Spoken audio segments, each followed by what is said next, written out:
that might happen. So what I'll typically do is record our lesson.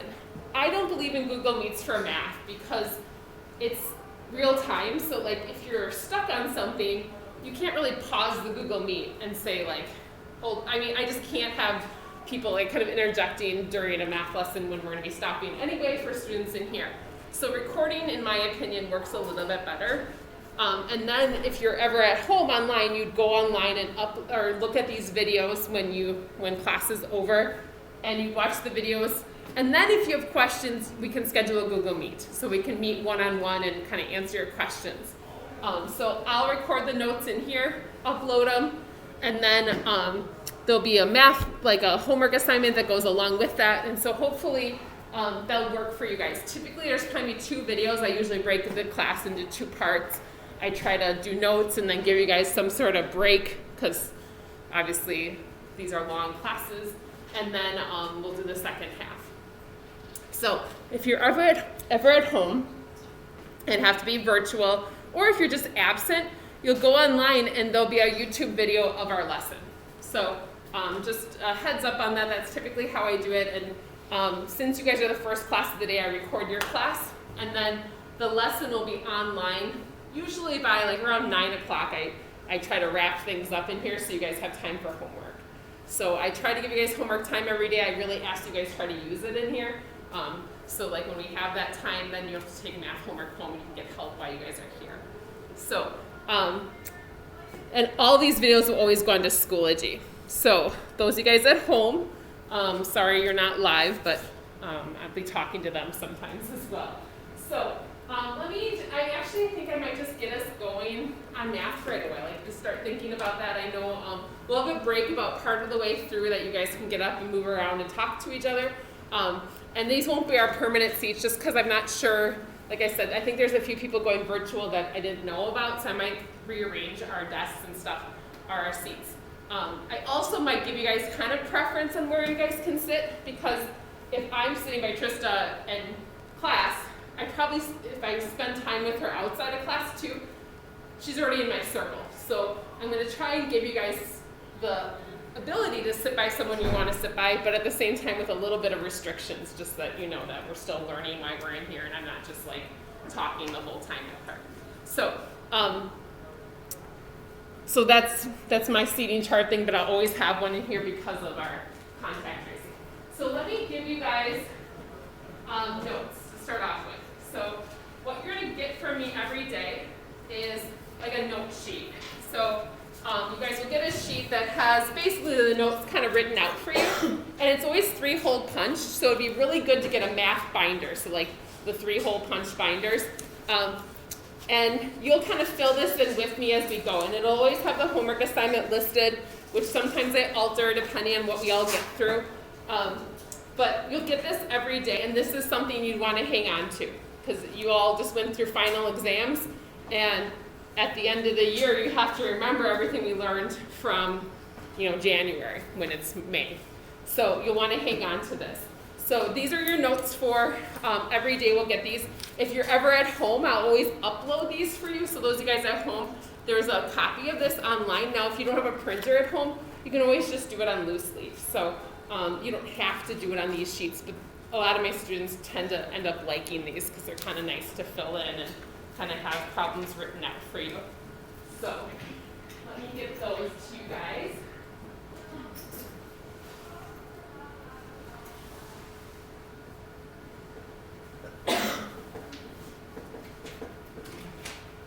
And I apologize for starting with fractions the first day, everybody's favorite.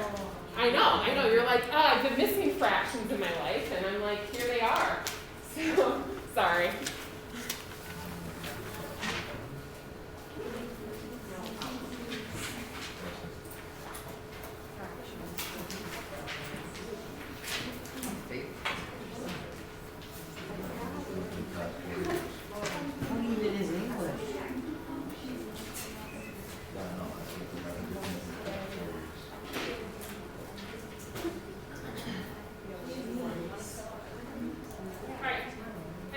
Day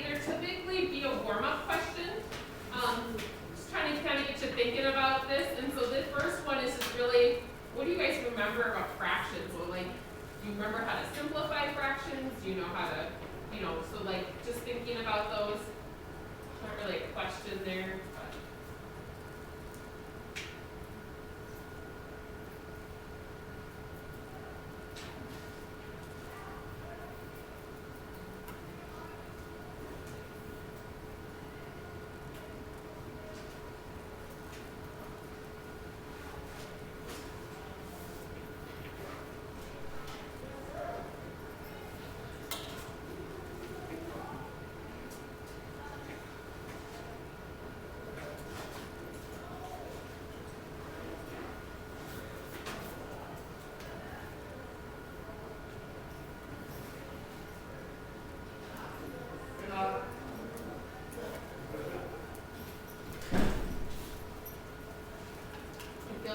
Mr. DeBrew's voice, and I'm worried he's coming to get someone to take him away. Tell me he's like the angel of death. Right. So, it does say fractions review. So just so you guys know, I will allow you guys to use calculators. However, understanding fractions is something that you want to be able to do even without your calculator. So, speaking of calculators, it is going to be something you want this year. If you're curious on which one to get, if you haven't bought one yet, I would suggest something that looks like one of these two. And if you're curious, you can always look more closely, or I can write down like numbers for you, because these are both Texas Instrument ones, so those of you guys online. So something like one of these, usually yours won't look yellow, because this is like a school issue one that says school property on it. So if you don't have it today, you'll be okay. You'll want one though. Your cell phone's not great, especially with something like fractions. These calculators are awesome with fractions. So you'll want something like that. All right. So just remember, like if I say to simplify a fraction, hopefully you kind of know something of what I'm talking about, and you're not like, what in the world could she possibly mean about that? This isn't like a completely new idea to you. So like, if we had something like 3 over 6, oh thank you, would you know how to simplify that? What would you do? How would you explain that to someone who has no clue how to do it? What do you think? Simplify it. Starting off hopefully pretty straightforward. Yeah, what is it? 1/2. Because what did you do? How did you figure that out? Or did you just know that? Well, 3 is half of 6. 3 is half of 6. So he realized that these are both, they're the same thing as 1/2. So that's the same fraction. That's a simplified version of that. Does anyone know like a mathematical way to get that other than him just thinking about it that way? There's a way to like go between those two. Like if you're trying to explain to someone who doesn't understand, yeah. Basically, what could do 6 to 1/3. Yeah, and so that's kind of like, this is the way I always learned it when I like was shown this, because I remember this way back when, obviously. I can divide those each by 3. They're being divided by the same number. So you divide each by the same number, and it's going to equal 1/2.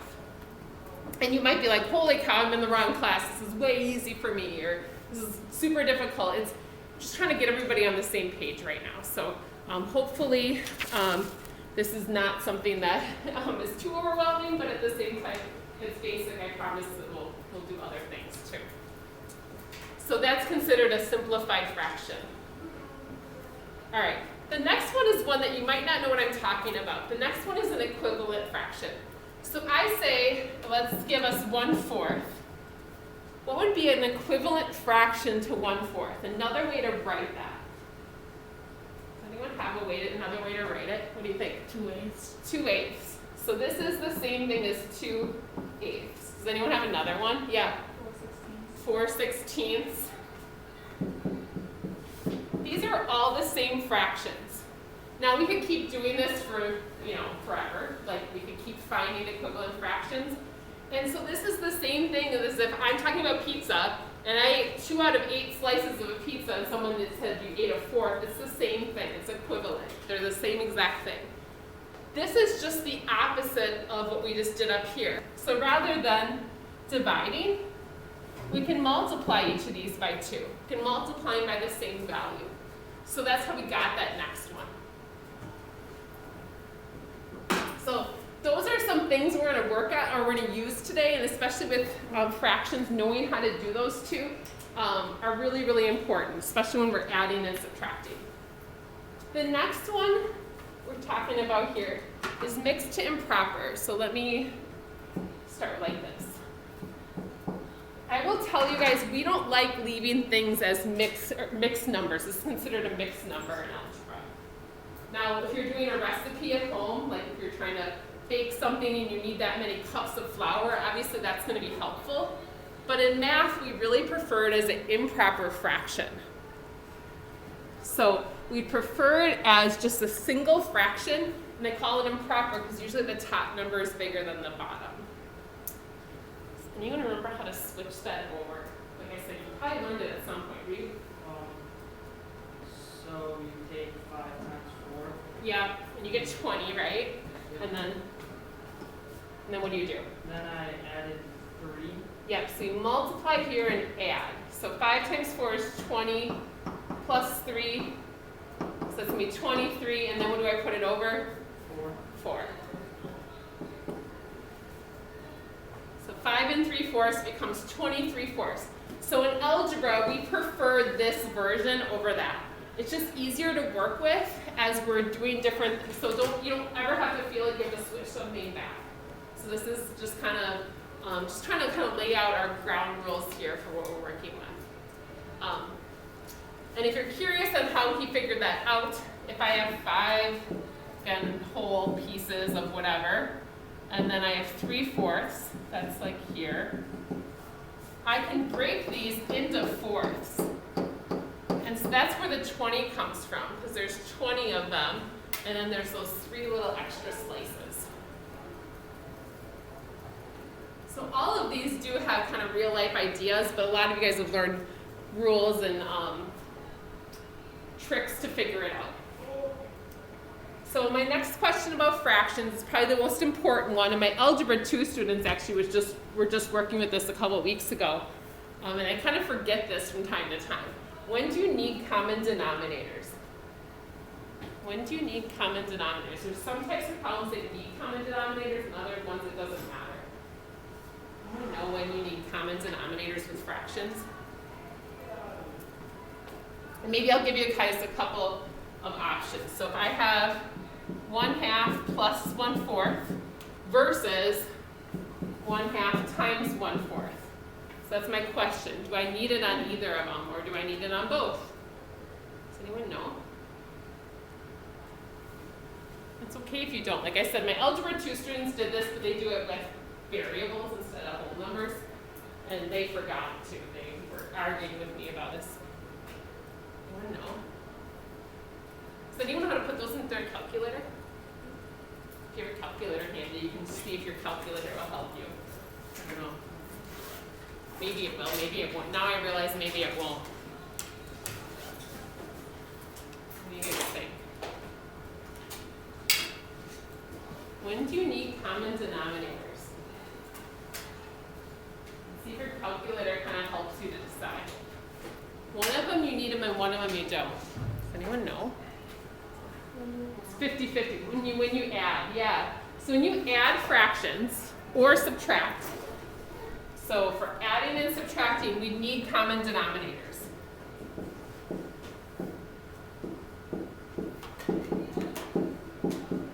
So we definitely need common denominators for adding and subtracting. If you added a 1/2 and a 1/4, you're going to find out both of the denominators are going to have to be 4.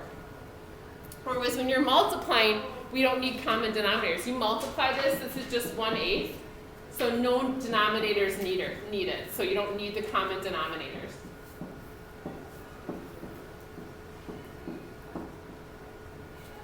I'm going to run out of space. So this one you don't need the common denominators. So just trying to make sure you guys kind of remember some of those rules, and we'll review a little bit of that and see what you guys remember and what you don't.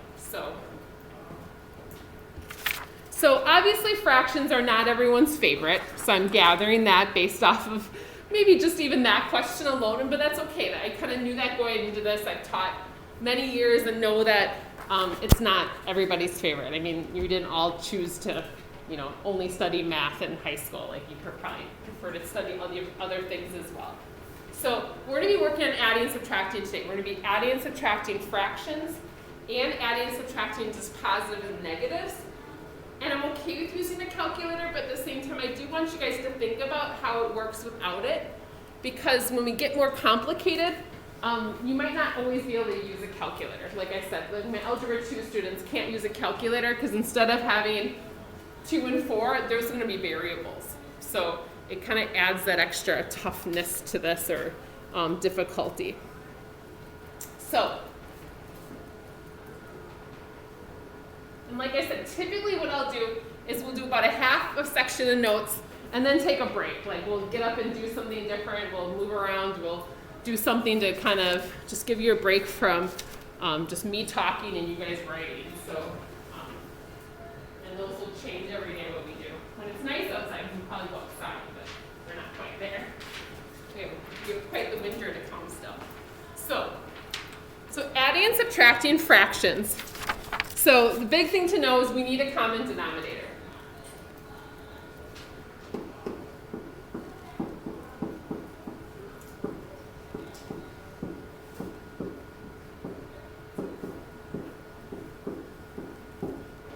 For adding and subtracting, we need common denominators.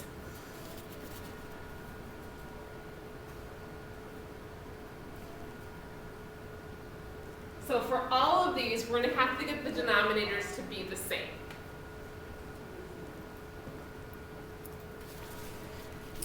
So we're going to do that first. So with 3 and 6, what would our common denominator be? Do you guys kind of remember that now a little bit? I heard it. Someone whispered it. Yeah, 6. So it's not a secret. 6, yeah. So 6. We're going to make each of those denominators equal 6.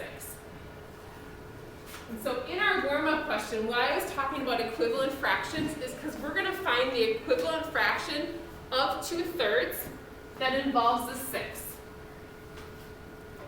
So this one doesn't change, so I'm just going to call that 1/6.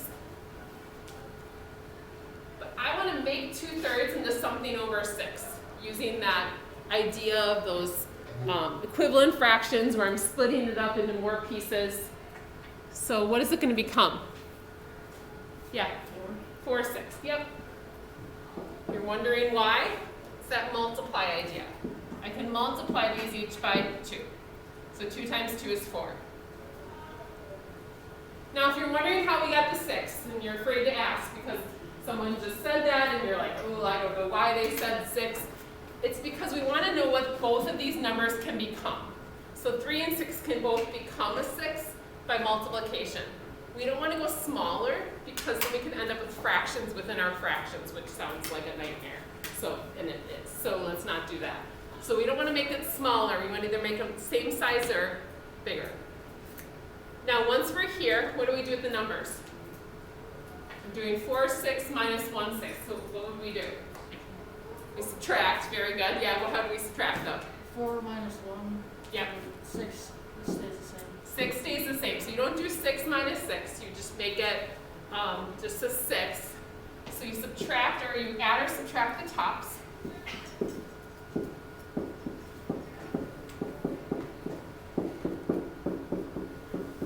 So the numerators. And then you leave the bottoms as they are.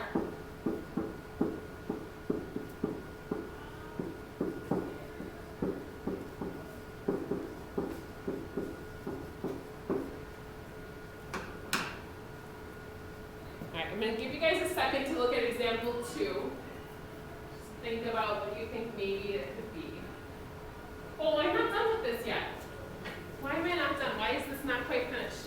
I'm so excited to be done. Yeah. You didn't simplify. Yeah, and so 3/6 is an okay answer. A better answer would be a simplified answer. That way we're all getting the same one. We all know what we're talking about. And this actually goes back to our warm-up question that we can simplify this And 3 over 6 is the same thing as just 1/2. So we do want to simplify.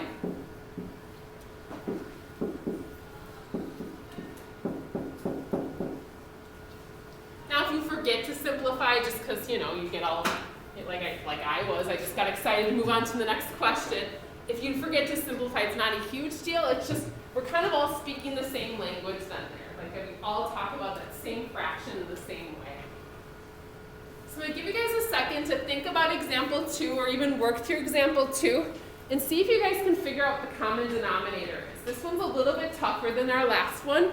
So I want to give you guys a minute. I will try to do that so you're not just waiting for someone to blurt out the answer. See if you guys can figure out what the common denominator would be and then how to add them. So take a minute if you want to wait. You're like, oh my gosh, I'm not going to get this. Then just hang on.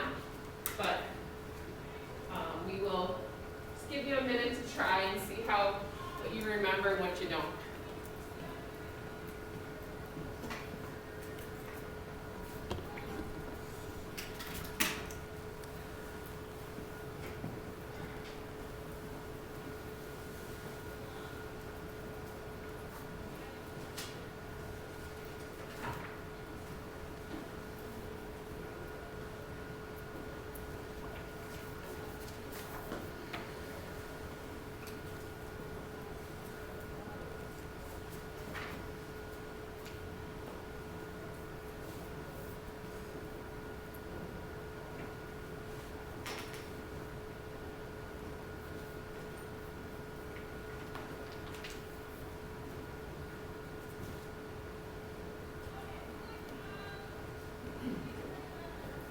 Another minute or so.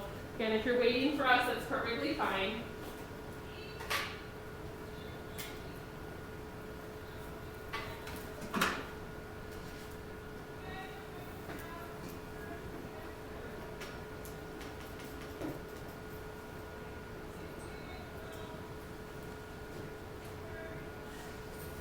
All right, so thoughts on common denominator here. And I saw some of you guys do this, and I like that you just did that right away. You're like, I know there's going to be 2 fractions, so even if that's all you can write down at this point or just waiting for us, that's fine. But that's kind of a good, I'm going to hang out here for a little bit. All right, I saw a few people use 12 as their common denominator. So my question to you, because that's kind of what we did over here. And I see a few people squinting. It's like, oh, that doesn't sound right. Okay, so let's talk about 12. So if I wanted to use 12, I'd have to make this one into a 12 as well. Can I make 8 into a 12 with multiplication? There's no way to take some number and multiply by 8 and make it a 12. Like that just doesn't quite work. So we can't just add. We can't say, oh, I can add 4 to the top and bottom. Adding doesn't work that way. It has to be multiplication. So 12 is not it. So if you use 12, it's okay. Don't think you just failed algebra 1. You're good. That's why we're talking through this. Anyone think of something that works? What do you think? 24. 24. So the number 24 is a number that 12 can become and 8 can become. So 12 and 8 can both become 24. Now that's the smallest number. There's other numbers. I'm trying to think of some of the other ones. Like 70, no, sorry. What other ones work? Did anyone have something other than 24? I think 48 works. But that'd be bigger, and we probably want to stay smaller if we could. 96 works, but we like 24 because it's small. And so if you're not great at coming up with these, what I would do is I'd grab my calculator and I'd start multiplying. 12 times 2, and then ask myself, does 8 go into that? It does, so it works. So kind of thinking of numbers that work nicely. What do I multiply 12 by to make it a 24? Yep, 2, yep. So I have to do the same thing to the top. So this becomes 10 over 24. And then how about the 8? How does that become 24? Yeah, go ahead. By 3. So I have to do the same thing over here. So 3 over 24 is the equivalent fraction to 1 over 8. Now they're the same fraction, really the same fraction, just written a different way. 5 over 12 is 10 over 24. Now I'm ready to add. So 10 and 3 gives me 13, and then over 24. And 24 stays the same like Tucker had mentioned before, we just leave that bottom, we don't change that. And now this one is simplified. 13 is considered a prime number. You can't divide it by anything other than itself and 1, so nothing else simplifies out of that. And again, this might be rocky, and maybe you've always used calculators for this and you're trying to like hold back and try to use it without, and I like that, but just know that you can still go back and check it with your calculator. I'm fine with that. I just want you guys to kind of get comfortable and just being willing to try and work through some of this. It's good to kind of stretching our brain a little bit. So the next one I just had said before, we're not going to use mixed numbers very often. Now these are okay because they show up in our homework, so I figured it'd be worth mentioning. And maybe, you know, you're even that whole recipe idea that mixed numbers do come up in our everyday life. So 6 and 5/6 minus 2 and 1/4. We still need a common denominator. So we have to look at the 6 and 4 and come up with that common denominator. Again, that you can't just choose to add 2 to 4. That doesn't work with the addition. So what's our common denominator with 6 and 4? What do you think you guys got? Yeah, go ahead. 12. 12 is a nice number that they both go into. Now you could use 24 if you're like, oh, I tried 24, and that's fine. You just have to simplify at the end. So the big numbers don't change. Those whole numbers don't change at all. But the 12 is our bottom number. Now if I change the bottom, I have to change the top. Now if you change these into improper fractions, I just told you before to do that, that's fine, it still works. You'll still get the same answer as us, or it'll work out just fine. Now if I multiply the 6 by what? 2. And then the 5 times 2, so I get 10. And the 4 gets multiplied by 3. 4 times 3 is 12. So these are now equivalent fractions, and now I can subtract.